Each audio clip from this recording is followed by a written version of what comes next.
여러분 안녕하세요. 김보성 목사라고 합니다. 오늘 이렇게 오륜교회 선생님 여러분과 또 함께 시간을 통해서 아이들을 만날 준비를 하고 또 우리 마음을 다시 한 번 더 다잡는 기회를 가지게 돼서 얼마나 감사한지 모르겠습니다. 요즘 코로나19 사태 때문에 이렇게 영상으로 또 강의하거나 설교할 기회들이 종종 있는데요. 예전에는 몰랐는데 이렇게 강의나 설교할 때 제 앞에 누군가 계신다는 게 이렇게 감사한 일이구나. 그 일상의 소중함을 많이 느끼게 됩니다. 오늘 비록 영상을 통해서지만 저와 여러분이 또 우리 아이들을 어떤 마음으로 대할 것인지, 내가 또 어떤 교사가 될 것인지를 발견할 수 있는 귀한 시간이 꼭 되었으면 좋겠습니다. 저도 어린 시절을 보내고 또 지금은 다음 세대를 담당하면서 만남이 참 중요하구나.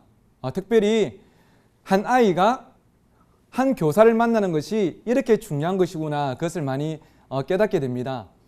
저는 지금 용인에 사역하고 있는데요. 잠깐만 들어보시면 아시겠지만 저분이 사역지는 용인인데 고향은 결코 용인이 아니구나. 바로 느끼실 겁니다. 제 고향은 저 경남 마산인데요. 저는 마산에서 창신중학교 학교를 다녔습니다. 그때 제가 만났던 선생님 중에 김재하라는 선생님이 계셨어요. 이분이 엄청나게 무섭기로 유명하셨던 분인데 얼마나 무서웠냐면요. 이분은 학교 안에 다니실 때 단 한 번도 빈손으로 다닌 날이 없었습니다. 늘 손에 뭔가를 들고 다니셨는데 게네다나 괴초리가 아니라 아주 두꺼운 야구 방망이를 들고 다니셨습니다. 야구 방망이 5글자로 기니까 2글자로 빠따로 좀 줄이도록 하겠습니다. 이 빠따를 들고 다니시는데요. 빠따를 그냥 들고 다니신 게 아니라 늘 복도에 끌고 다니셨어요. 그 소리를 내시면서 끌고 다니시는데 이 빠따가 생긴 것도 무서운데 그 소리가 더 무서웠던 기억이 있습니다. 그런데 이 빠따를 언제 가장 많이 쓰셨냐 하면 저희가 시험 치고 나서 성적이 나온 날이었어요.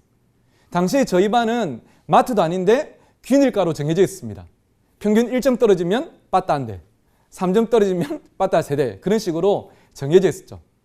하루는 이제 성적이 나오고 선생님께서 한 손에는 빠따를, 한 손에는 성적표를 들고 교실에 들어오셨습니다. 교실 전체가 뮤트 상태가 되었죠. 조용하게 침묵이 흐르는데 선생님이 그때부터 저희 반 53명을 때리기 시작하셨어요. 근데 나름 단계가 있었습니다. 1단계가 뭐냐 하면 늘 교탁에 오셔가지고 이걸 하셨습니다. 손목시계를 딱 풀어가지고요. 교탁에 딱 얹으셨습니다. 이게 1단계였어요. 시약된다는 시그널이죠. 그리고 2단계가 뭐냐 하면 호주머니에서 손수건을 꺼내셔가지고요. 빠따를 잡고 있는 오른손을 손수건으로 이렇게 묶으셨습니다. 질끈 묶으시더라고요. 이걸 왜 묶으실까 싶었는데 53명을 때리다 보면 손에 땀이 날 것 아니겠습니까? 땀이 나면 미끄러지면 잘 못 때리니까 최선을 다해 때리시려고 이걸 딱 묶으시는 거예요. 그리고 3단계가 제 이름을 부르셨습니다. 김보성, 나와. 나가면 대화가 짧고 굵었는데요. 몇 점 떨어졌노? 5점 예. 5대. 엎드려. 하고 저를 때리시는데 진짜 온 마음 다해 생명 다해 뜻을 다해 때리셨어요. 1년 동안 그렇게 맞고 나니까 선생님 여러분, 솔직히 우리끼리 이야기로 제가 그 선생님을 좋아했을까요? 싫어했을까요? 당연히 싫었겠죠. 그러다 보니까 그때 1989년 12월 23일 드디어 겨울 방학을 하고 2학년 2학기를 마치고 선생님과 이별한 날을 제가 잊을 수가 없습니다. 너무나 좋았거든요. 이제는 끝이다 싶었습니다. 그런데 인생이 제 마음대로 잘 안 되더라고요. 겨울 방학을 하고 며칠이 지난 후에 저희 집으로 전화 한 통이 걸려왔습니다. 평소 같은 이 벨소리가 따라라라랑 할 건데 그날따라 벨소리가 따라라라랑 하는데 뭔가 좀 포스가 좀 다르더라고요. 깜짝 놀라서 전화를 받았는데 누구였을까요? 선생님이셨습니다. 선생님이 어이 김보서이 하는데 깜짝 놀랐죠. 왜요? 하니까 선생님 하신 말씀이 야, 니 요즘 할 거 없지? 없는데 왜요? 니 잘 들어. 니 내일 아침 9시까지 사흘치 짐 싸서 마상역 광장 앞에 딱 나와 있어. 내가 나가는데 니 안 나와 있으면 알지? 하시더니 제 대답도 안 들으시고 전화를 끊으셨습니다. 너무 당황스럽더라고요. 근데 여러분 1년 동안 맞던 그 본능이 얼마나 무섭냐 하면 전화를 끊자마자 제가 저를 보니까 짐을 싸고 있더라고요. 후다닥 짐을 싸가지고 아침에 나갔습니다. 너무 춥고 이렇게 서 있는데 너무나 반갑게도 제 친구 영욱이, 창환이, 민호가 가방을 메고 뛰어오는 게 보이는 겁니다. 정말 반가웠죠. 4명이 하이파이브를 하고요. 안고 막 난리가 났습니다. 그런데 잠시 뒤에 이 자리에 모인 게 우리 네 명이 전부랑을 확인한 순간 마음의 두려움이 더 커지더라고요. 보니까 우리 반 꼴통 네놈만 딱 모인 겁니다. 야, 이거 뭔가 있다. 잠시 뒤에 선생님이 오시더니 저희들을 어디로 데려가셨냐면, 여러분 저 경남에 가면 거제도라고 들어보셨죠? 거제도에 가는 시외버스에 태우셨습니다. 그때 저는 좀 개념이 없어가지고요. 야, 여행 간다 하고 좋아하니까 저보다 조금 더 개념 있던 창환이가 제 옆구리를 푹 찌르면서 야 임마, 니 지금 좋아할 때 아니다 그런 거예요. 왜? 니 임마 거제도 가면 뭐 있는지 모르나? 하길래 제가 뭐 있는데? 하니까 대답이 야 임마 얘는 책도 안 봤나? 거제도 가면 임마 포로 수용소 있다 임마. 포로 수용소. 우리 죽었다 임마. 하길래 제가 완전 쫄아가지고 갔는데, 거제도에 도착하자마자 선생님이 처음 데려가신 장소가 포로 수용소가 아니고 거제도에 가보니까 해금강이라는 참 아름다운 강이 있더라고요. 해금강 앞에 있는 매표소에서 돈을 내시더니 저희 4명을 유람선을 태우셨습니다. 유람선을 타고 해금강 한 바퀴 쭉 도는데요. 저희들이 우와 지기네 하고 감탄하니까 선생님 하신 말씀이 얘들아 너희들이 한자 풀을 청자를 쓰는 청소년들인데 맨날 오락실에 화면만 보지 말고 만화책만 보지 말고 이렇게 푸른 자연도 봐야 청소년 아니겠냐 하면서 구경을 시켜주셨어요. 사진을 찍어주셨고요. 나중에 배에서 내리자마자 이 본능에 충실한 녀석들이 쌤 배고파요 그랬습니다. 그러니까 선생님이 미리 예약해 놓으신 식당에 저희를 데려가셨는데 가보니까 횟집이더라고요. 여러분 지금도 그랬지만 그때 당시에도 가격이 많이 비쌌던 기억이 있습니다. 그 비싼 회를 사주시면서 저희들이 워낙 잘 먹으니까 선생님이 절대 하지 말아야 될 말씀을 해버리셨습니다. 뭐라고 하셨냐면 얘들아 마음껏 먹어라 하셨습니다. 이 말씀이 끝나자마자 공깃밥을 추가하듯이 회를 추가해서 엄청나게 먹었죠. 선생님이 계산하셨던 돈이 한두 푼이 아니었던 기억이 지금도 남아 있습니다. 그리고 한 바퀴 산책을 하고 숙소에 갔는데요. 돈이 2배로 들매도 불구하고 선생님이 방을 2개를 예약해 놓으셨더라고요. 어차피 여행 온 거 마음 편하게 놀고 이야기하다가 자라고 선생님이 따로 작은 한 방에 주무시고 저희들에게 큰 좋은 방을 내어주셨습니다. 그때는 몰랐는데요. 시간이 조금 지나고 자라서 알게 된 사실이 선생님이 사흘 동안 쓰셨던 이 모든 돈들, 차비에, 밥값에, 숙박비에, 입장료에 이 모든 돈들이 학교에서 나오는 공금이 아니라 선생님 사비란 것을 나중에 알게 됐습니다. 그 다음날 아침에 예전에 선생님이 근무하셨던 거제중학교 우리를 데려가셨습니다. 가서 당직 선생님이 우리를 보자마자 어이 김선생 하고 인사하시더니 얘들이 뭐냐고 물으셨어요. 김자 선생님이 저희를 소개하시기를 선생님 이 녀석들 진짜 꼴통입니다. 이 학교 전학 보내려고 제가 꼬셔서 데려왔습니다. 이렇게 말씀하실 줄 알았는데 선생님 얘들 제가 최고로 사랑하고 최고로 기대하는 제 제자들입니다. 하니까 이 당직 선생님이 우리를 한 명씩 안아주시면서 이 새끼들 너가 많이 맞았네 그러시더라고요. 보니까 거기서도 전적이 화려하셨더라고요. 사람이 쉽게 변하지 않지 않습니까? 그리고는 남은 이틀 동안 여러분 아실만한 바람의 언덕, 몽돌 해수욕장, 또 그때 당시 충무에 있던 해저터널 참 좋은 곳들을 많이 가봤고요. 끼니 때마다 해물탕에 멍게 비빔밥에 정말로 천국 같은 사흘을 보냈습니다. 그리고 이제 다시 마산으로 돌아오는 시외버스를 탔는데요. 이 4명의 머릿속에 똑같이 궁금한 게 한 가지가 있는 거예요. 그게 뭐냐면 왜 이러시지? 우리한테 왜 이러시지?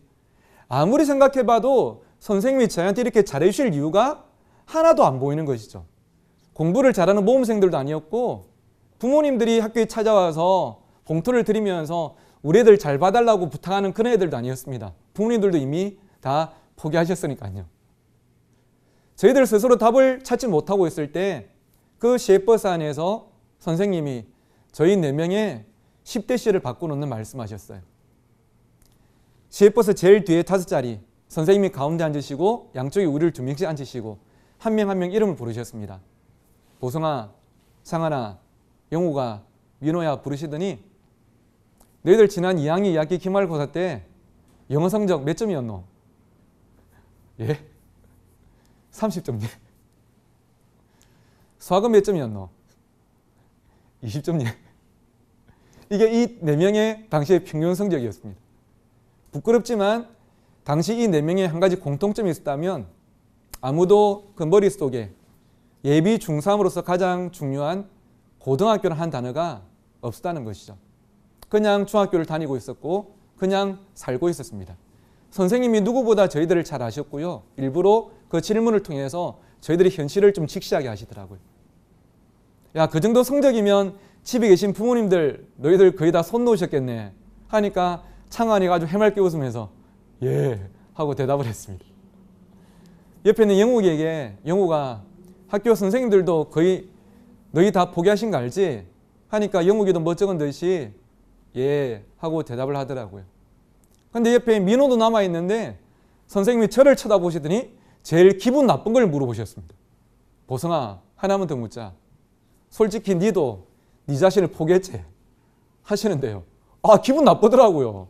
근데 제가 기분 나쁘다고 눈을 부릅뜨면서 예 하고 대답을 하는데 생각지도 못했던 눈물이 두 눈에서 왈칵 쏟아지는데요. 주체가 안 되는 거예요. 인정하기 싫지만 인정할 수밖에 없는 게 나도 나를 포기했다는 그것이 당시에 16살 저의 현실이었습니다. 제가 우니까 옆에 있는 친구들 같이 따라 울고요. 선생님이 호주머니에서 손송을 꺼내셔가지고 저한테 주시면서 이렇게 말씀하셨습니다. 울지 마. 우리 집에 부모님도 학교 선생님들도 심지어 너희들도 너희들 자신을 포기했겠지만 얘들아 선생님은 너희들 절대 포기할 수가 없어. 한번 내 제자는 끝까지 내 제자이기 때문에 내가 너희들을 포기할 수가 없어. 너희들이 지난 2년 동안 공부를 안 했지만 얘들아 다행히 1년 남아있잖아. 중3 1년 동안 공부 한번 해보자. 내가 너희들 도와줄 테니까 공부 한번 해보자. 그럼 너희들도 고등학교도 갈 수 있고 대학이라는 데도 갈 수 있고 꿈이란 것도 이룰 수 있을 거니까 1년만 한번 해보자고 하면서 손가락을 내미셨어요. 그리고 다행히 이 4명이 그날 그 버스 안에서 선생님의 손가락과 자신들의 손가락을 걸고 약속을 했고요. 그때부터 공부를 시작했습니다. 2년 동안 공부를 포기했던 아이들이 방학이 끝나고 개학하자마자 아침 6시에 각자 부모님 차를 타고 학교에 모여서 교실 불을 켜고 공부를 시작했고요. 저녁 6시에 다 아이들 집에 가고 나면 밤 12시간이 남아서 공부를 하고 교실 불을 끄고 부모님 차를 타고 귀가를 했죠. 1년 동안 그렇게 공부를 했고 이 김재하 선생님이 1년 동안 월, 수, 금 일주일에 3번씩은 퇴근도 안 하고 남으셔가지고요. 밤 12시까지 저희들 공부를 도와주시고 포기하지 말라고 아직 가능성이 있다고 할 수 있을 거라고 격려해 주시고 끼니 때마다 얘들 본능에 충실해서 공부 안 하고 배고프면 도망갈까 봐 학교 밑에 창신분식에서 어떤 날은 돌솥 비빔밥에 어떤 날은 순두부찌개에 어떤 날은 오므라이스에 밥도 사주셨고 그렇게 1년 동안 동행해 주셨습니다. 그리고 드디어 12월 달에 마산 인문계 고등학교 연합고사 시험을 쳤는데요. 아마 선생님 여러분 다 아시겠지만 그때 당시에 각 지역이나 도시별로 커트라인 점수가 다 달랐었거든요. 200점 만점에 그때 전국 평균이 커트라인이 144점이었는데요. 제가 있던 마산 지역이 강남 8학군이랑 더불어서 전국에서 커트라인이 제일 높기로 유명했습니다. 그의 커트라인이 마산이 200점 만점에 182점이었습니다. 그런데 이 4명이 1년 뒤에 마산 인문계 고등학교에 다 합격했고요. 3년 뒤에는 다 대학을 갔고 지금은 이 45살 또래들이 한 명은 마산에서 은행원으로 한 명은 창원에서 학교 선생님으로 한 명은 부산에서 돼지국밥집의 식당 사장님으로 그리고 나머지 한 명은 용인에서 목사로 살아가고 있습니다. 방금 제가 말씀드린 분이 지금 보실 화면에 나오시는 김재하 선생님이신데요. 제가 얼마 전에도 선생님께 전화를 드렸습니다. 선생님, 선생님과의 그 만남, 특별히 그 버스 안에서 선생님이 저한테 해주셨던 그 말씀이 제 인생을 다르게 만들었습니다.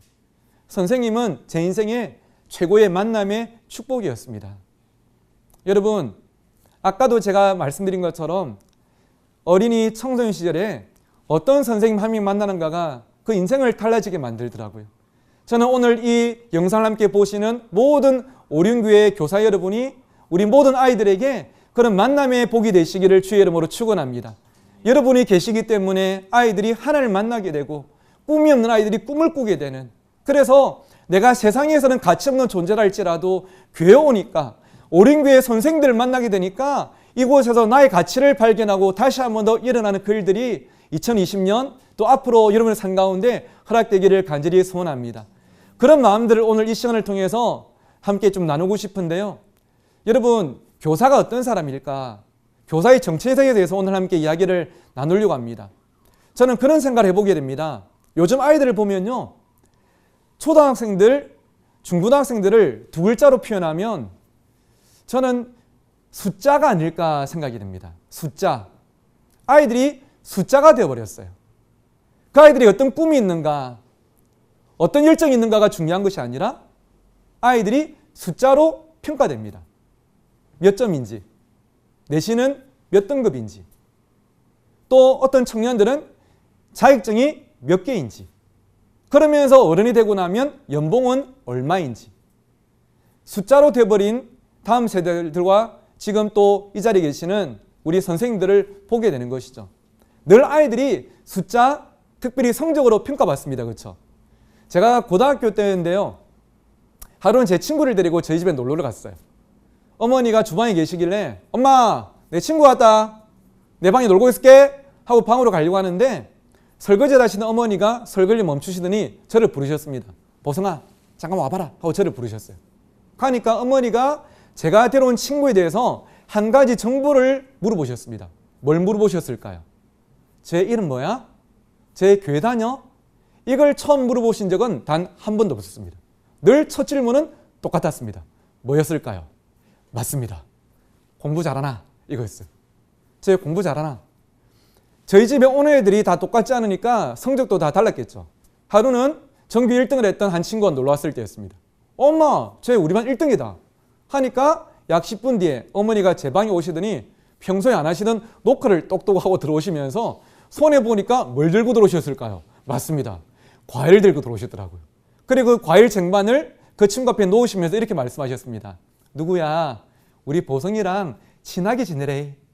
오늘 천천히 놀다 가라. 그렇게 말씀하셨습니다. 그런데 며칠 뒤에 제가 다른 친구 한 명을 데려왔는데 이 친구는 저랑 비슷한 녀석이었습니다.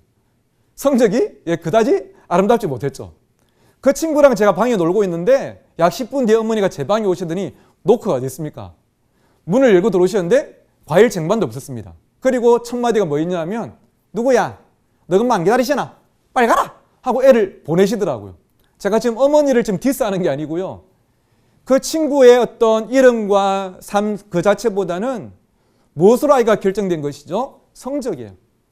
아이들이 학교에 가도 학원에 가도 안타깝게도 가정에서도 아이들은 성적과 숫자가 되어버렸습니다. 그것이 안타까운 현실이라 할 수 있죠. 그런데 여러분, 교회는 제가 있는 향상교회든지 여러분이 출석하시는 이 오륜교회든지 교회는 아이들이 숫자가 아니라 그 존재만으로도 소중히 여김받는 안전지대일까요? 저는 꼭 그랬으면 좋겠습니다. 그런데 안타깝게도 때로는 교회도 아이들이 숫자로 가치가 매겨지는 존재보다는 숫자일 때가 없지가 않은 것 같아요. 예를 들어보면 이런 것 아니겠습니까? 이 아이들이 일주일 동안 어떻게 살아왔는지보다 주일날 우리 예배 때 또는 반별 모임 때 내가 김보성 하면서 출석을 부를 때 네 하고 대답을 해서 우리 반 출석 숫자, 오늘 우리 부서 출석 숫자에 포함이 되는가 그렇지 않은가, 일주일 동안 어떻게 살아왔는지보다 오늘 왔는지 안 왔는지에 그 숫자에 포함되는지에 우리의 가치가 더 집중되어 있다면 죄송하지만 아이들은 안타깝게도 교회에서도 존재가 아닌 숫자가 될 때가 있는 것이겠죠. 제가 예전에 중등부를 담당할 때였습니다. 하루는 중등부 1학년의 담임선생님께서 토요일 밤에 반 아이에게 전화를 하셨어요. 여보세요? 하고 전화를 받길래 선생님이 민호야 하는데 이 애가 내일 교회 갈 건데요 하고 전화를 탁 끊어버렸어요. 선생님이 상처를 받으신 거예요. 그 다음날 교회 오시더니 저한테 목사님 어제 제가 민호한테 전화를 했는데 하면서 고자질 하시면서 있었던 일을 이야기하시더라고요. 제가 듣고 그랬죠. 집사님 마음 상하셨겠다고. 근데 이해하세요. 아직 민호가 어리잖아요. 제가 한번 혼낼게요 하고 이렇게 선생님을 달래고 보내드리면서 제가 직접적으로 말씀을 드리지 않았지만 제 속으로 한마디를 덧붙인 게 이거였습니다. 집사님, 죄송하지만 그건요, 집사님이 민호에게 한 가지를 들키신 거예요. 이 선생님이 뭘 들키셨냐면, 제가 아는 이반은, 그리고 선생님의 신고가 들어왔으니까 우선 출동해야 되지 않겠습니까? 제가 민호로부터 들었던 이야기는 뭐냐면, 그때 당시가 10월 달이었는데요. 이반은 1월 달부터 10월 달까지 담임 선생님이 반 아이들 5명에게 일주일에 딱 한 번 전화를 하신답니다. 무슨 요일일까요? 토요일이겠죠. 토요일 밤에 전화하셔서 잘 지냈니? 힘든 거 없어? 우리 밥 안 먹을까? 이런 말은 거의 없고 늘 딱 한마디를 하신대요. 어떤 말씀이시겠습니까? 맞습니다. 누구야? 내일 교회 올 거지? 이 말이 대화의 전부였답니다. 그렇게 10개월을 보낸 거예요. 그리고 이 아이가 그날 밤에 토요일 날 집에서 게임을 하고 있는데요. 선생님 전화가 오신 거예요. 근데 여러분, 게임을 하다가 선생님 전화가 온 걸 보고 게임을 멈추고 전화를 받았답니다. 얘 나름대로는 최선을 다한 거 아니겠습니까? 민호야, 이 말을 듣자마자 이 아이는 약 3초 뒤에 할 말을 미리 당겨서 한 겁니다. 내일 교회 갈 건데요? 하고 전화를 끊어버렸어요. 물론 그래도 그래서는 안 되죠. 그런데 저는 그런 생각을 해봐요. 만약에 이 선생님께서 일주일에 한 번 토요일 저녁 때 전화하셔서 하시는 딱 한마디가 내일 교회 올 거지가 아니라 화요일이든 목요일이든 주중에 가끔 전화하셔서 민호야 잘 지내? 뭐 힘든 거 없어? 이제 시험 기간인데 선생님 맛있는 거 한번 사줄까? 선생님이 너 위해서 기도하고 싶은데 어떤 제목으로 기도해 주면 힘이 될까?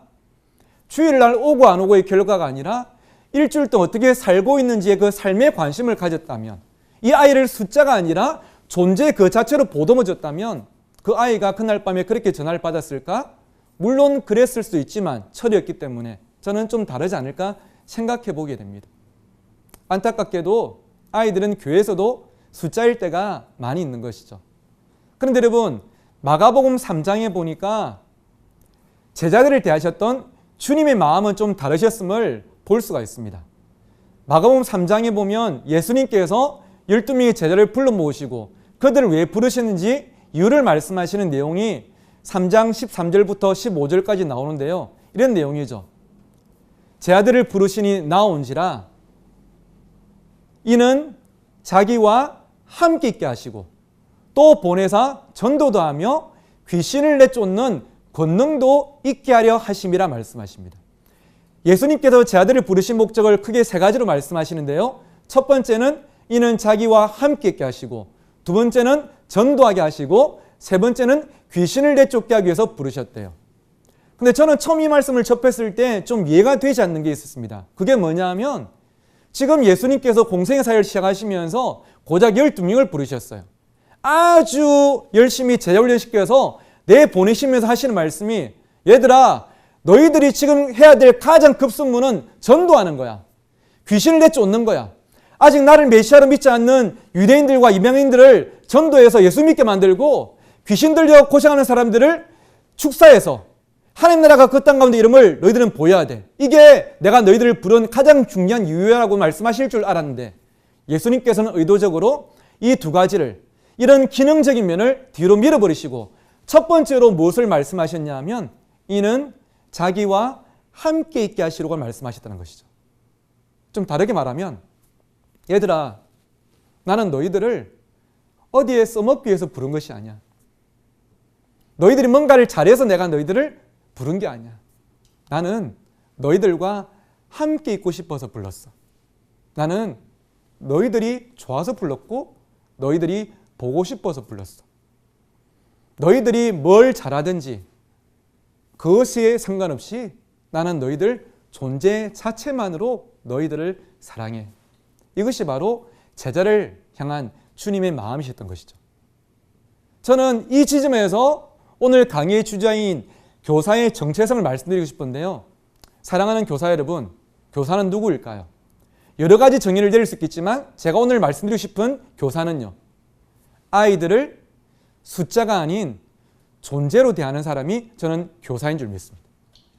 주중에 교회 와서 예배 시간과 반별 모임 시간에 와 있는지 와 있지 않는지, 내가 출석을 부름을 통해서 숫자에 포함되는지 아닌지에 관심이 있는 사람이 아니라, 그것도 물론 중요하겠지만 이것보다 더욱더 중요한 것은 나에게 맡기진 아이들이 일주일 동안 어떻게 살고 있는지, 그들의 삶 자체에 관심을 가지고 그들을 위해 기도하고 때로는 연락도 하고 찾아가면서 그들을 존재 자체만으로도 사랑하고 품어주는 사람이 바로 교사가 아닐까.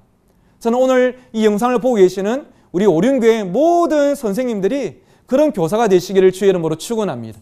아이들을 숫자가 아니라, 기능과 능력이 아니라 존재 자체만으로도 품어주고 사랑해주는 사람. 제가 고등학교 1학년 때인데요, 아침에는 날씨가 너무 좋아서 우산을 준비 안 했었는데 저녁 때 야간 자력수를 하고 있는데 비가 갑자기 억수같이 쏟아지기 시작했습니다. 당황했죠. 비가 그치지 않길래 제가 전도에서 교회 다닌 지 석 달 된 제 짝지 진욱이한테, 야 진욱아 비 온다 뛰자 하면서 가방을 이렇게 머리 위에 이고 교문으로 뛰기 시작했어요. 교문까지만 가면 괜찮았어요. 왜냐하면 교문에 가면 버정이 있었거든요. 여러분 버정 아시죠? 버스 정류장이 있어서 그곳에서 버스를 타면 비를 피할 수 있습니다. 교문으로 뛰어내려갔는데 교문 앞에 어디선가 본 듯한 번호판에 승용차가 한 대 서 있는 겁니다. 저 어디서 본 것 같은데? 아니야 다를까, 운전석에서 누가 내리셨냐면 당시에 제 모교회, 제가 다니던 서마산교회 고등학교 1학년 담임 선생님이신 문혜연 집사님이 차에서 내리시는 거예요. 깜짝 놀랐죠. 쌤 여기 웬일이에요? 하니까 선생님 하신 말씀이 갑자기 비가 오길래 보성이랑 진욱이랑 우산 준비 안 돼서 비 맞을까 봐 걱정돼서 왔지. 타라 해가지고 저희를 뒤에 태우시고요. 그 길을 어디로 가시냐 하면 바로 교회 지하 기도실로 가서 저희들을 앉혀놓고 주여 기도하셨으면 저희들 교회 안 다녔어요. 그날이 그 선생님과의 마지막이 되었을지 모릅니다. 그런데 선생님이 학교 바로 밑에 있는 분식점에 들어가시더니 그 경상분식에서 저희들한테 뭘 사주셨냐면, 그때 제가 체중이 좀 많이 나갔었거든요. 지금보다 약 25kg 더 나가는 88kg 했을 때고, 진욱이도 약 85kg, 엄청나게 많이 먹었을 때입니다. 그때 사주신 게 라면 2그릇, 공깃밥 2그릇, 순대 2인분, 떡볶이 2인분을 사주셨어요. 이거를 다 먹고 나니까 계산을 하시고 저희 집 앞까지 태워주셨습니다. 저랑 진욱이가 이웃 사촌이었는데요, 집 앞에 내려주시면서 저희들에게 우산 하나씩 지어주셨어요. 쌤, 집 바로 앞이라서 뛰어들어가면 되는데요 해도, 아니다 너희들 비 맞으면 안 돼 하면서 우산 하나씩 주시면서 딱 한마디를 하셨습니다. 보성아, 진욱아 보고 싶었는데 얼굴 봐서 좋았다 하고 가셨습니다. 이번 주 교회 올 거제? 그 말씀 한마디 안 하시고 그냥 출발하셨어요. 그런데 선생님이 가시는 뒷모습을 저희가 내려서 우산을 펼쳐들고 보면서 나눴던 대화가 뭐냐면, 진욱아 우리 쌤 좋다 맞지? 하니까 옆에 진욱이가 진욱아 이번 주 일요일 날 우리 교회 가자 하니까 진욱이도 가자. 여기서 대화가 끝나고 헤어지고 주일날 교회 갔어도 뭐 나름 훈훈한 스토리 아니겠습니까? 그런데 이 우산 밑에서 함께 나눴던 대화가, 진욱아 우리도 2년 뒤에 20살 대학생 되면 우리 문혜연 쌤처럼 중고등부 교사로 신청해가지고 우리 중고등부 후배들 학교에 간식 사들고 찾아가자.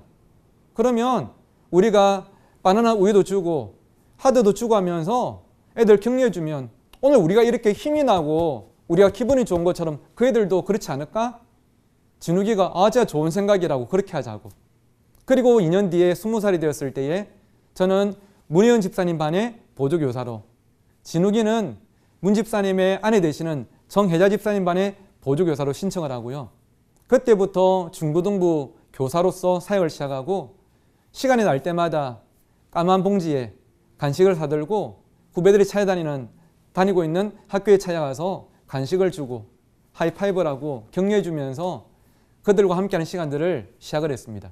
그리고 그 이후로 25년이 지난 지금도 저는 점심시간, 저녁시간마다 아이들을 찾아가서 학교에서, 학원에서 아이들을 만나면서 그들과 동행을 하고 있죠. 저희 삶 가운데 교회에 올지 말지가 아니라 내 제자들이 어떻게 지내는지 삶 자체에 관심을 가지고 다가오신 그분의 그 발걸음이 제 인생을 다르게 만들더라고요. 이 앞에 사진에 보이시는 이분이 문혜연 지금은 장로님이 되셨습니다. 왼쪽에서 두 번째 계신 분인데요. 이 사진은 제가 천안 고려신학대학원을 졸업한 날이었습니다. 졸업식 하시는데 제가 할 때 이분이 마산에서 차를 몰고 올라오셨더라고요. 그리고 졸업식 내내 펑펑 우시는 거예요. 하도 우시길래 옆에 있는 제 친구한테 저한테 물어봤습니다. 혹시 너희 아버지시냐고. 근데 저희 아버지는 그날 오긴 오셨는데요. 당시에 불신자셨거든요. 이 아들이 목사 되는 게 너무 마음이 어려우셔가지고 신대원 주차장에서 줄담배만 피우고 계셨는데 이 선생님은 안에서 저를 보시면서 우리 보성이 목사 된다고 그렇게 우시더라고요. 제가 얼마 전에 모교에 설교를 왔을 때 당회 중이시던 이 문혜연 장로님이 제가 도착했다는 문자를 받으시고 슬리퍼도 신지 않고 맨발로 뛰어나오셔가지고 저를 안아주시면서 우리 보성이 왔다고, 우리 보성이 왔다고. 이분한테 저는 그냥 평생 보성인 거죠. 저도 저보다 체구가 더 작으신 그분을 꼭 안아드리면서 그렇게 말씀드렸습니다. 장로님, 제가 고등학교 3학년 될 때까지 3년 동안 선생님께 받은 사랑은 그거예요. 저를 그냥 교육에 만드신 것이 아니라 제 삶에 관심을 가지고 저를 사랑해 주신 그 진심, 그것이 오늘 저를 있게 만들었어요. 사랑하는 선생님 여러분, 우리 오륜교회 어린 아이들과 청소년들이 여러분의 품 안에서 숫자가 아닌 이런 존재가 되기를 간절히 소원합니다. 꼭 우리가 교회 오라고 직접 말하지 않더라도 우리의 삶이, 그들을 향한 사랑이 그들의 발걸음을 교회로 끌고 더 나아가서는 하나님께 이끄는 그 축복의 통로가 된다는 것이죠. 화면에 있는 이 아이는 정용이라는 친구입니다. 이 정용이가 제가 부산에 사회 갈 때 고등부 생활을 함께 했었는데요. 중등부에서 고등부 올라올 때 그 명단 중에서 정용이는 특별하게 표시가 되어 있습니다. 교육자나 교사들에게 호의적이지 않고 늘 까칠하게 대하는, 교회도 잘 오지 않는 일명 블랙리스트 같은 그런 어떤 표시가 되어 있었습니다. 친해지고 싶어서 1월 달에 문자를 하고 전화를 했죠. 그런데 그때마다 쌩, 한 번도 전화도 받지 않고 문자 답도 오지 않았어요. 그러다가 2월 달이었습니다. 2월 초에 제가 문자를 보냈는데 처음으로 답이 왔습니다. 제가 어떤 내용을 보냈는지는 기억나지 않는데 이 아이가 보낸 답장은 제가 정확하게 기억합니다. 바로 이거였어요. 네. 딱 한 글자가 왔습니다. 근데 이 한 글자도 진짜 반가운 거예요. 무에서 유가 창조된 것 아니겠습니까? 야, 그래도 살아있네 싶어가지고 참 반가웠는데 이 문자를 받고 3주 뒤에 중고등부 수련회 갔더니 했어요. 수련회 가서 첫째 날 밤에 다 같이 기도를 할 때 제가 아이들을 찾아가서 기도해주고 있다가 이 정용이가 혼자서 기도하지 않고 저 뒤쪽에서 강당벽에 이마를 기대고 팔짱을 끼고 이렇게 기대 있는 모습을 제가 보게 되었습니다. 그냥 뒤에 어떤 메시지를 써놓지 않았어도 그 모습을 보는 순간 메시지가 읽혀지는 것이죠. 나 여기까지 왔으니까 더 이상 나에게 뭔가를 바라지 말라는 거예요. 앞에 와서 뭐 기도해라 시키지 말고 나는 여기 도망가고 가만히 있겠다. 그러니까 나에게 간섭하지 마라. 그런 뜻 아니겠습니까? 제가 순간 좀 마음이 좀 짠해가지고요. 뒤로 갔습니다. 정용이를 안고 기도해 주려고 뒤로 가서 지금도 그렇지만 그때 저보다 키가 더 컸던 정용이를 안고 기도해 주려고 몸을 돌려서 제가 까치발을 들고요. 정용이 어깨를 눌렀어요. 그리고 제가 꼭 안았습니다. 안고 기도를 했습니다. 하나님, 우리 정용이 오늘 수련회 왔습니다. 기도를 하는데요. 순간 제가 울컥하면서 눈물이 그냥 쭉 흘러버렸어요. 근데 이 흐른 눈물이 어디에 떨어졌냐면 제가 이렇게 안고 있는 정용이의 목덜미에 눈물이 떨어졌나 봐요. 그러니까 저도 눈물을 흘리면서 알죠. 아, 이 위치적으로 제 목덜미다. 저도 알면서 계속 기도하는데 아내가 다를까 깜짝 놀랐던 게 가만히 있던 얘가 갑자기 하나님 아버지 하면서 얘가 기도를 하는 거예요. 그 순간 이렇게 생각했죠. 야, 오늘 내 기도에 능력이 있구나. 그런데 이 수련을 마치고 약 한 달 뒤에 둘이 밥을 먹으면서 물어봤습니다. 결과적으로는 안 물어본 게 더 나을 뻔했는데요. 정용아, 지난번에 수련회 때 내가 네 찾아서 기도했을 때 있잖아. 그때 내가 네 안고 기도하니까 네 가만히 있던 애가 갑자기 막 기도하기 시작했잖아. 그때 왜 그랬어? 라고 물어봤습니다. 그러자 이 애가 목사님, 목사님이 저한테 찾아오셔서 울면서 기도해 주시는데 그게 너무 감사하고 감동이 돼서 저도 기도가 나왔어요. 이 대답을 듣고 싶어서 물어봤겠죠. 근데 하는 말이 목사가 와가지고 울기까지 하는데 지가 기도라도 안 하면 안 끝나겠다 싶어서 그렇게 기도했다 하더라고요. 근데 그 말이 그렇게 기분 나쁘지 않을 정도로 그때는 관계가 나쁘지가 않았습니다. 수련회 마치고 나서 제가 다시 문자를 보냈어요. 정용아, 이번 수련회 좋았나? 하고 문자를 보냈는데 답이 왔을까요? 안 왔을까요? 답이 왔습니다. 그런데 어떻게 답이 왔냐면 이렇게 답이 왔어요. 원래는 네라고 보냈던 아이가 그 뒤에 웃는 물결이 붙어 있는 거예요. 저는 이게 물이 포도주가 된 것보다 더 놀라운 기적이었습니다. 막 뭐 별의별 의미를 다 부여했죠. 와, 이 애가 나한테 웃는구나. 나한테 마음이 열렸구나. 뭐 그렇게 받아들이고 싶었습니다. 근데 한 가지 확실한 사실은 이 애가 나한테 마음을 닫고 있는 것은 아니겠구나. 조금 더 친해질 수 있겠다. 그래서 제가 지금은 이제 우리 청소년들, 청년들 또 여러분도 많이 쓰시고 있는 SNS가 있지 않습니까? 페이스북이나 인스타그램 같은 그런 SNS가 없고 여러분 잘 아시는 4천만의 싸이월드라는 SNS가 있을 텐데요. 이 아이의 미니 홈피에 들어가 봤어요. 거기 가면 이 아이가 뭘 좋아하는지 알 수 있으니까 들어갔는데 깜짝 놀란 게 보통 미니 홈피에 들어가면 BGM 음악이 그러지 않습니까? 어떤 애들은 가요가 나오기도 하고 어떤 애들은 찬양이 나오기도 하는데 이 미니 홈피에 BGM 뭐가 나오냐면 갑자기 북소리가 둥둥 나더니 롯데 자이언츠 하면서 롯데 자이언츠라는 프로야구팀의 응원가 노래가 나오는 거예요. 그리고 사진도 자기 사진이 아니라 이대호 선수 사진이 딱 붙어 있는 거죠. 이거를 보고 듣는 순간 알게 됐죠. 이 애가 뭘 좋아하는구나? 야구를 좋아하는구나. 특히 롯데를 좋아하는구나. 제가 알 수가 있었습니다. 그래서 제가 바로 뭘 준비했냐면 얼마 뒤에 있는 부산 사직야구장 롯데 자이언츠 개막전 표 2장을 예약을 했습니다. 그리고 정용이한테 주일날 만나서 이렇게 이야기했죠. 정용아, 네 야구 좋아하지? 어떻게 알았어요? 야 임마, 목사가 모르는 게 있나? 내가 개막전 표 2장 준비했으니까 야구 보러 가자고. 깜짝 놀라더라고요.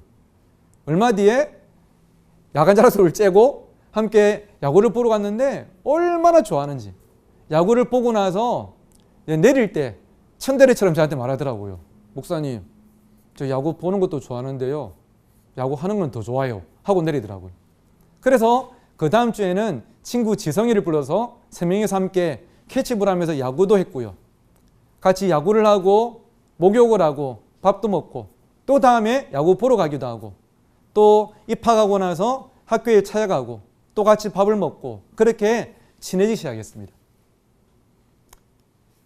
이 아이가 꿈이 의사였는데요. 아버지가 지금도 부산에서 의사로 일하고 계신데 퇴근하고 집에 들어오신 아버지가 소파에 몸을 기대시면서 아들아, 오늘도 아빠가 한 명 살렸다. 이렇게 말씀하시는 모습이 너무 멋있어가지고 자기도 의사가 되고 싶었대요. 근데 뭐 의사 되기 위해서 의대, 이게 뭐 애들 이름이 아니지 않습니까? 의대를 가고 싶어서 재수를 하고 삼수를 하고 사수까지 했는데 결국은 의대를 못 가고 군대를 갔습니다. 근데 군대를 가기 전에 서울에서 이제 기숙학원에서 공부를 하다가 제가 그때 이제 부산에서 김해로 사역지를 옮겨서 김해에 있을 때인데요. 전화가 왔더라고요. 목사님, 부탁이 있어요. 뭐냐고 물어보니까 자기가 너무 힘들다고 서울에 신방을 한번 와달라고 하는 겁니다. 그 제가 그랬죠. 야, 내가 거기까지 신방 가야 될 이유가 뭐가 있냐? 이제 우리 교회도 아닌데 하니까 저로 하여금 바로 출발하게 만든 한마디가 목사님, 우리 그런 사이 아니잖아요. 이 말 한마디에 제가 김해에서 부산역 가서 KTX 타고 바로 서울로 출발했고요. 기숙학원에 있다 보니까 시간이 충분하지 않아서 잠깐 만나서 같이 밥 한 그릇 먹고 안고 기도 한번 해주고 또 KTX 타고 바로 내려와서 새벽 기도에 참석을 했던 기억이 있습니다. 그리고 얼마 전에 이 애가 군대 제대를 하고 용인 연수를 찾아왔더라고요. 그래서 이렇게 함께 만나서 또 같이 밥도 먹고 차 마시면서 이야기를 하는데 정용이가 저한테 이런 이야기를 해줬습니다. 목사님, 제가 부산에서 용인 올라오는 그 길에 목사님이랑 제 추억이 있는 예전 싸이월드 미니홈피의 사진을 한번 다 봤어요. 그러면서 저한테 고마운 게 있다 하더라고요.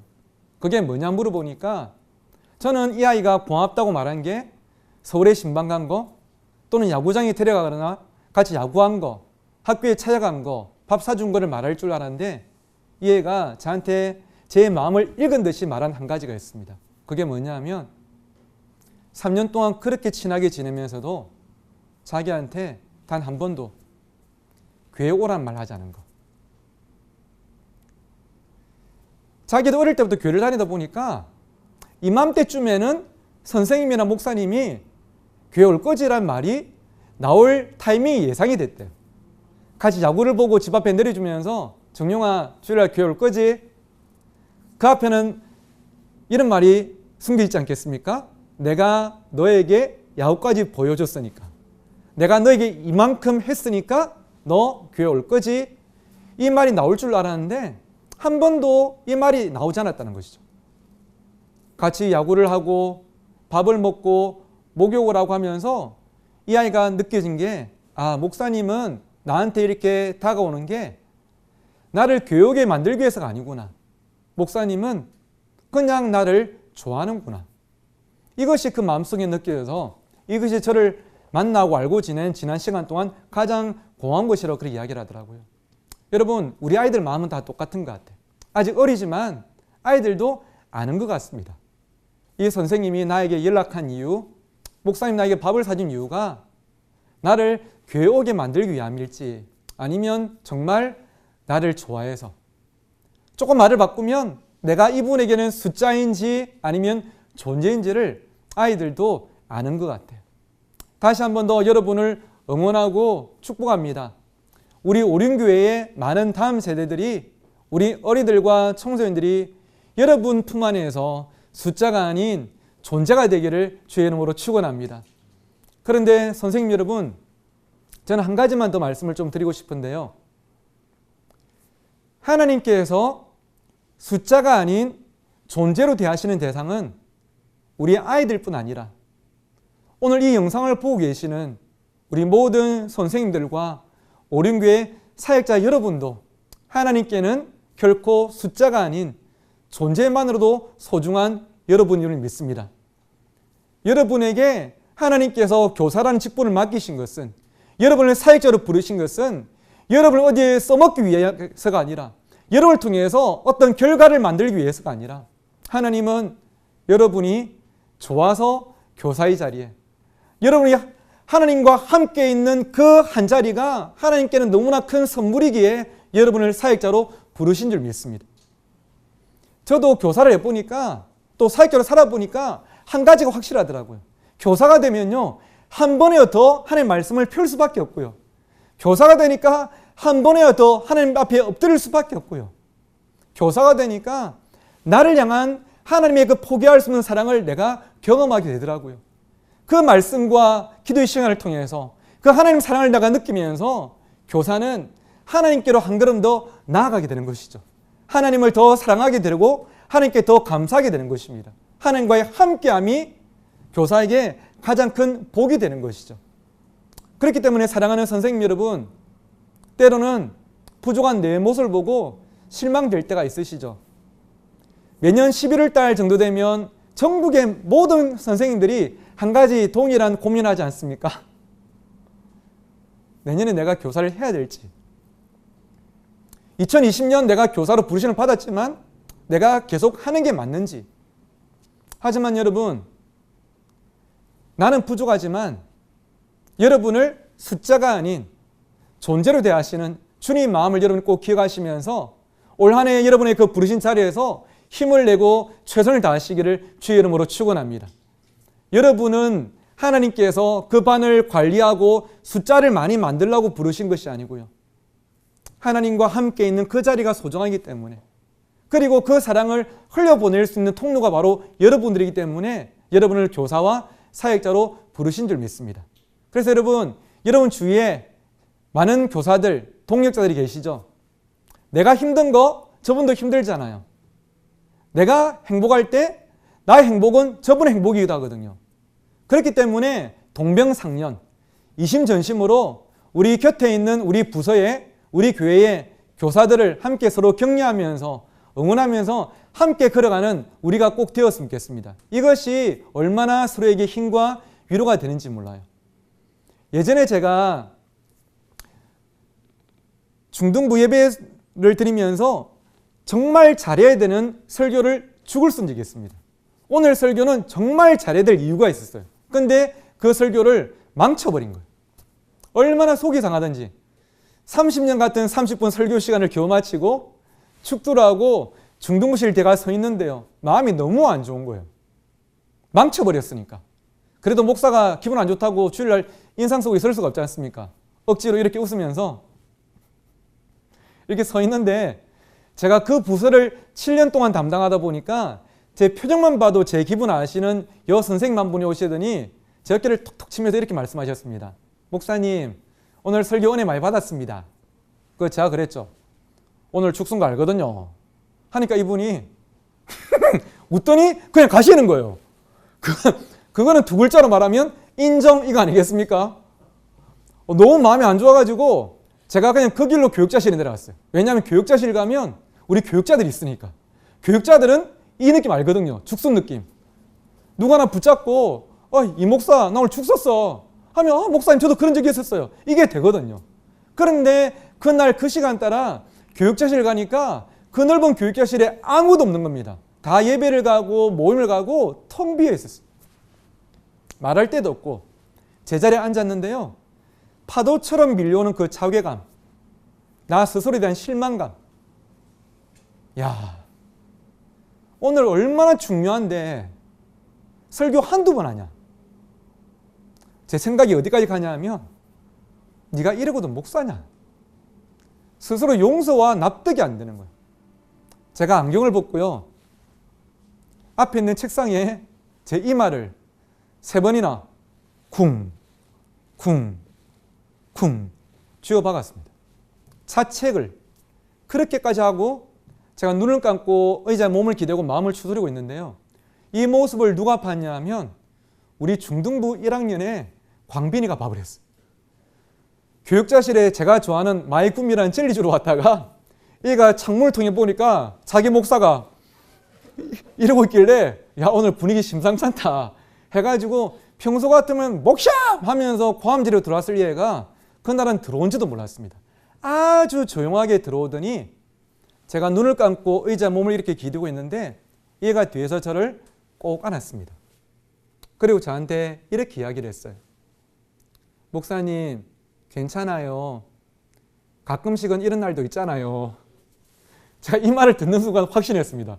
야, 이 애가 이렇게 말할 정도면 오늘 확실히 죽었구나. 가끔은 이런 날도 있잖아요. 말을 바꾸면 오늘은 아니었어요. 이런 말 아니겠습니까? 근데 여러분, 당시에 40살이 된 제가 당시 14살짜리 중학생의 이 말에 자존심이 상하고 마음에 스크래치가 난 게 아니라 이 말 한마디가 너무 큰 위로가 되는 거예요. 맞다. 사람이 살다 보면 교사로 봉사를 하고 사역자로서 살아가다 보면 잘할 때도 있고 못할 때도 있고 이런 날도 있고 저런 날도 있는 것 아니겠는가. 완벽할 수 없는 우리들이기 때문에 다시 한 번 더 힘을 내고 옆에 지친 사람이 있으면 격려하면서 함께 걸어가는 게 우리가 아니겠는가. 제가 그 말 한마디에 눈물이 추르 그러는데요. 자기 말에 제가 상처받아서 우는 줄 알고 얘가 손을 탁 빼려고 하기를 제가 손을 탁 잡았죠. 자꾸 그렇게 이야기했습니다. 광빈아 조금만 더 있어줘. 오늘 네 한마디가 나한테 얼마나 큰 힘이 되는지 몰라. 여러분이 얼마 후에 교회에서 함께 모여서 예배를 드릴 때 반별 모임 시간에 여러분 옆에서 반별 모임 하고 있는 다른 선생님은 여러분의 경쟁자가 아닌 거 아시죠? 그 시간 옆을 바라보면서 오늘 저반 몇 명 왔지? 우리는 그런 사이가 아닌 거 아시죠? 우리는 경쟁자가 아니라 동력자인 줄 믿습니다. 그렇기 때문에 우리 부서 안에 있는 선생님들과 우리 모든 사역자들이 우리 서로를 숫자가 아닌 존재로 함께 보듬어 주면서 하나님이 세우신 오륜교회 이 교육부서에서 숫자가 아닌 존재로서 다음 세대를 세워나가는 이 귀한 사역들을 잘 감당하는 저와 여러분이 되기를 주의 이름으로 축원합니다. 그래서 여러분, 저는 사역하면서 힘들 때마다 제가 붙잡는 한 구절이 있습니다. 25년 동안 다음 세대 사역을 하면서 제 한계를 만날 때마다 왜 저라고 힘들 때 없겠습니까? 밤에 잠이 오지 않을 때가 있어요. 내가 이번 주일날 아이들 앞에 설 수 있을지 자신감이 없을 때가 있습니다. 그때마다 제 마음의 서랍을 열고 꺼내어서 한 번 더 제가 되뇌이는 한 구절이 있는데요. 하나님이 나를 불러서 쓰신다는 것은 나에게 그럴 만한 능력이 있어서가 아니라 그럴 만한 능력을 주시겠다는 말씀이다. 저는 이 사실을 믿습니다. 하나님께서 여러분을 교사로 부르셨다는 것은, 사역자로 부르셨다는 것은 우리에게 그럴 만한 능력이 있어서가 아니라 우리는 부족하지만 하지만 그 자리를 감당할 만한 능력을 주시겠다는, 내가 그 자리에서 너와 함께 하겠다는 약속의 말씀인 줄 믿습니다. 이 약속을 붙잡고요, 우리 모두에게 주어진 이 교사와 사역자의 자리를 잘 지켜나가는 저와 여러분이 되기를 주의 이름으로 축원합니다. 마지막으로 한 학생을 소개하면서 오늘 강의를 마무리하고자 하는데요. 화면에 있는 이 아이는 하영이라는 학생입니다. 하영이가 중등부를 졸업하고 고등부에 올라올 때에 저를 찾아와서 이렇게 이야기했습니다. 목사님, 제가 곧 금성고등학교 입학하는데요. 아무리 생각해봐도 제가 고등학교 생활을 잘할 자신이 없어요. 근데 목사님이 학교에 찾아오셔서 저 위해서 기도 한번 해주시면 제가 힘내서 잘할 수 있을 것 같아요. 그렇게 이야기했습니다. 그래서 그 다음 주 금성고등학교 입학식 그 다음 날 야간 자락서를 마칠 때에 학교 앞에 있는 교문에서 하영이랑 꼭 기도하고요. 부산에는 태종대라는 바다가 있거든요. 가서 같이 바다 한 바퀴 드라이브하고 또 맛있는 또 야식을 먹고 집에 태워주고 있는데, 내리기 직전에 옆에 앉아있던 하영이가 이렇게 이야기를 했습니다. 목사님, 저 하나만 부탁 좀 해도 괜찮아요? 괜찮아 하영아, 마음껏 이야기해 하니까 얘가 성격이 저랑 비슷한 이 트리플 A형 소심한 성격이다 보니까 빨리 말을 못하고 한참 동안 고민하더라고요. 목사님 있잖아요, 제가 오늘부터 목사님을요 혹시 아빠라고 불러도 괜찮아요? 그런 겁니다. 이 말이 처음에는 조금 손이 좀 오글거렸는데, 고등부 올라온 지 2달밖에 안 된 애가 아빠로 부르고 싶다, 딴 건 몰라도 저에 대해서 마음이 열렸다는 뜻 아니겠습니까? 그럼에도 참 고마워서 괜찮아 영아, 언제든지 부르고 싶을 때 아빠라 불러.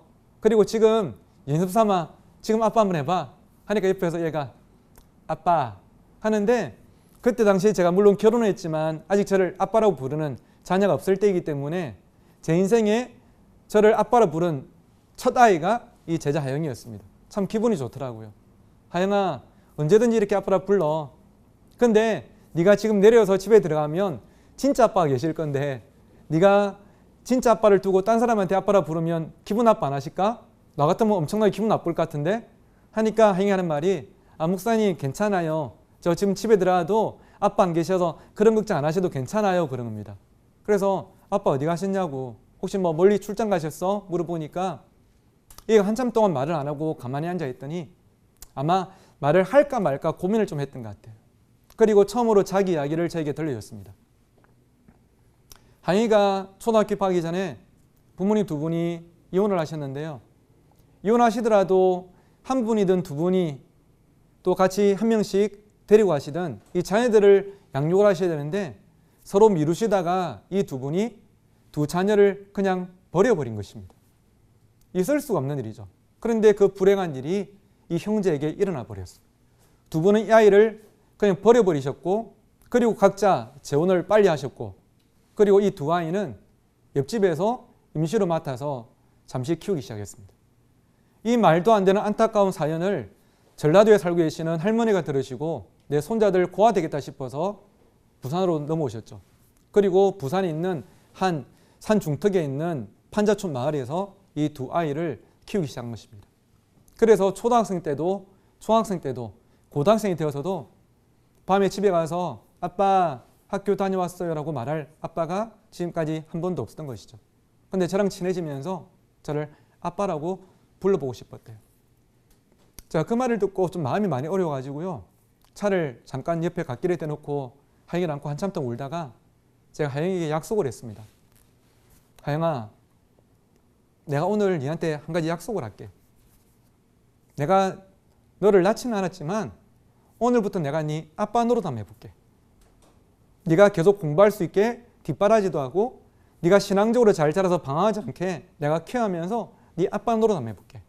손가락을 걸고 약속을 하고요, 차를 주차해놓고 함께 집에 들어가 봤습니다. 가봤는데 제가 깜짝 놀랐던 게 너무 가난한 거예요. 예상은 했지만 제 예상보다 훨씬 더 가난했어요. 이 아이가 고등부 3년 있는 동안에 제가 쌀 20kg짜리를 사가지고 제 차에 싣고 집에 갖다 준 게 한두 번이 아니었어요. 그렇게 하지 않으면 쌀이 떨어질 때가 종종 있었습니다. 상상이 안 되시죠? 교회 권사님들, 집사님들을 통해서 반찬을 만들어서 냉장고에 갖다 주지 않으면 반찬이 없는 날들이 있었고요. 평일 학교 갈 때는 교복을 입지만 주일날 교회 올 때는 3년 동안 늘 입고 왔던 빨간색 체크무늬 후드티를 잊을 수가 없습니다. 늘 그 옷이었으니까요. 너무 가난했어요. 여러분 생각해 보십시오. 어릴 때 부모님으로부터 버림을 당했죠. 돈도 없죠. 어디를 기대며 무엇을 바라보고 살겠습니까? 진짜 벼랑 끝 아니겠습니까? 그런데 여러분 참 복음의 능력이라는 게 감사한 게 이 아이가 중학교 3학년 때 친구 성년의 전도로 교회를 처음 오게 되었습니다. 교회를 와서 처음 참석했던 수련회 때 예수 그리스도를 인격적으로 만나게 된 거예요. 믿음이란 게 이 가슴 가운데 자랐게 된 것이죠. 그때마다 수련회를 하면 늘 앞에 와서 눈물을 뚝 흘리면서 기도하는데요. 하나님도 아시다시피 저는 부모님도 안 계시고 돈도 없어요. 하지만 저에게 하나님이 계셔서 얼마나 다행인지 몰라요. 하나님이 저희 아버지가 되어주시고 저를 책임져 주시고 저를 귀하게 써주세요. 이 믿음을 가지고 애가 버텨나가는 거예요. 할머니가 편찮으셔서 몇 개월 동안 병원에 입원하시면 저희 집에 데려와서 함께 지내기도 하고 저도 돈이 조금 생기면 학원에 보내기도 하고 책도 사주기도 하고 또 나름 아빠 노릇하려고 그렇게 애를 쓰면서 함께 시간을 보냈습니다. 그러다가 고등학교 3학년이 된 해였습니다. 2월 마지막 주에 수련을 마치고 수련회 마친 그날 밤에 항이가 저를 찾아서 이렇게 이야기했습니다. 아버지, 제가 드디어 꿈이 생겼어요. 얼마나 이 말이 참 반갑던지. 늘 꿈이 없는 이 아이이기 때문에 꿈이 생겼던 말이 정말 반가웠죠. 꿈도 생겼고요. 제가 가고 싶은 대학도 확실하게 정했어요. 이야기하더라고요. 하영아 정말 잘했다고. 어떤 대학 가고 싶어? 물어보니까 여러분도 아시겠지만 부산에서 있는 고등학생들은 대부분 다 1차적인 목표가 뭐냐면 인서울 아니겠습니까? 서울에 있는 저 그 학교 갈 거예요 라고 말할 줄 알았는데 이 아이가 하는 말이 아버지 저 올 한해 열심히 공부하고 신앙생활 해가지고요. 내년에 저 육군사관학교 육사 갈 거예요 말한 겁니다. 그래서 제가 그 말 듣고 깜짝 놀라서 이렇게 이야기했죠. 하영아 육사가 좋은 학교는 맞는데 나는 군생활 2년 2개월 했는데도 죽을 것 같더라. 니는 왜 평생 군에서 살려고 하는데 야 기도 다시 해봐라 하니까 이 애가 절대 안 된대요. 딴 학교 못 간대요. 그러면서 하는 말이 수련회 때 제 설교를 듣고 꿈이 생겼는데 이 꿈을 이루고 쓰임받기 위해서는 딴 대학이 아닌 꼭 육사를 가야 된대요. 자 기가 차더라고요. 그래서 제가 물어봤죠. 야 무슨 꿈인데? 하니까 저한테 되묻는 게 아버지 지난 수련회 어제 이틀째 밤에 하셨던 설교 제목 기억나요? 저한테 묻는 거예요. 갑자기 기억이 안 나더라고요. 그 제가 내가 무슨 설교했는데 하니까 그럴 줄 알았다면서 하는 말이 아버지 비더스타 설교했잖아요. 비더스타. 그러니까 제가 생각이 났던 게 제가 수련회 이틀째 밤에 했던 설교 제목이 영어로 비더스타, 별이 되라였습니다. 다니엘서에 보면 많은 사람을 옳은 대로 돌아가게 한 자는 하늘의 별과 같이 영원토록 빛나리라는 말씀이 있는데요. 제가 이 본문으로 이렇게 설교했어요. 얘들아 별이 되라. 나 혼자 잘 먹고 잘 살다가 남들보다 좋은 차, 좋은 아파트 그러다가 좋은 관에 파묻혀서 끝나버리는 삶이 아니라 하늘에 빛나는 별처럼 사람들의 길을 비춰주고 그 길을 따라 걸어가면 그곳에서 하나님을 만나게 하는 너희들의 삶이 또 다른 누군가의 꿈이 되고 그들의 삶에 빛이 되는 별 같은 삶을 살라고 그렇게 제가 설교했었는데 이 설교를 듣고 꿈이 생겼다 하더라고요. 하는 말이 아버지 저는 육사를 졸업하고요. 제 이마에 저는 별을 달고 별이 될 거예요. 그런데 계급만 별이 아니라 설교 말씀처럼 많은 사람들을 하나님께로 인도하고 그리고 하나님을 만나게 하는 별 같은 삶을 살고 싶어요. 언젠가 제가 한 부대의 부대장이 되었을 때에 제 앞에 있는 젊은이들에게 나를 봐라. 나는 어릴 때부터 부모님도 안 계셨고 돈도 없었지만 하나님이 계셨기 때문에 내가 여기까지 올 수 있었다고. 너희들도 그 하나님 꼭 만나라고 저는 그렇게 말해줄 거예요. 그리고는 그 고3 1년 동안 얼마나 열심히 공부를 하고 신앙생활인지 모릅니다. 그리고 그 다음에 감사하게도 보시는 것처럼 육군사관학교에 입학을 했고요. 그리고 졸업 이후에 강원도 철원에서 군 생활을 하다가 나이가 이제 30이 된 하영이가 얼마 전에 전화가 왔습니다. 아버지 저 축하해 주세요 하길래 무슨 좋은 일 물어보니까 아버지 저 장가 가요 그러더라고요. 어릴 때 늘 가정에 대한 아픔이 있어서 저는 장가 안 갈 거예요 말하는 하영이가 장가를 간다 하더라고요. 그 말 듣고 제가 운전하다가 눈물을 참느라 참 많이 애쓰던 기억이 있습니다. 하영아 축하해. 아버지 그날 꼭 오세요. 그날 안 오시면 우리 한동안 못 볼 줄 몰라요 그러더라고요. 말이 좀 이상하길래 야 무슨 일이냐 물어보니까 제가 정확한 어떤 명칭은 기억이 안 나는데요. 우리나라 전 군의 장교들 중에서 아주 소수를 선발해서 미국 국방부로 파견 연수를 보내는 프로그램인데 여기에 선발이 된 거예요. 모범 장교로. 그래서 결혼하고 그 다음 달에 미국으로 가게 되는데 미국 가 있는 동안 당연히 한국에 있는 저는 보지를 못할 거고 연수를 마치고 돌아오더라도 지 말로 지가 더 바빠져서 저를 만나줄 시간이 없을 거라고 결혼식이라도 와서 보고 가라더라고요. 알겠다고. 해서 갔는데 참 좋은 자매를 만나서 가정을 이루고요. 그리고 얼마 전에 미국에서 사진을 보내왔는데 다른 나라에서 온 장교들과 함께 공부를 하면서 정말로 계급만 별이 아니라 많은 사람을 하나님께로 인도할 그런 별 같은 삶을 살 준비를 지금도 하고 있더라고요. 여러분 저는 이것이 여러분을 통해 전해질 복음의 능력인 줄 믿습니다. 아이들을 숫자로 대하지 않고 존재로서 그들을 포기하지 않고 하나님의 사랑을 품어나갈 때에 그들은 교회에 출석할 뿐 아니라 하나님을 만나게 되고 그리고 오늘 저와 여러분처럼 아니 우리보다 더 귀하게 하나님께 쓰임받는 다음 세대가 될 줄 믿습니다. 교사는 아이들을 숫자가 아니라 존재 그 자체로 사랑하는 사람이 교사임을 기억하면서 올 한 해 여러분 반에 있는 제 아들을 만났을 때 이 사랑으로 그들을 대하고 함께 행복하게 이 한 해를 걸어가는 저와 여러분 모두가 되기를 간절히 소원합니다. 감사하고요. 다음에 또 인사드리겠습니다. 감사합니다.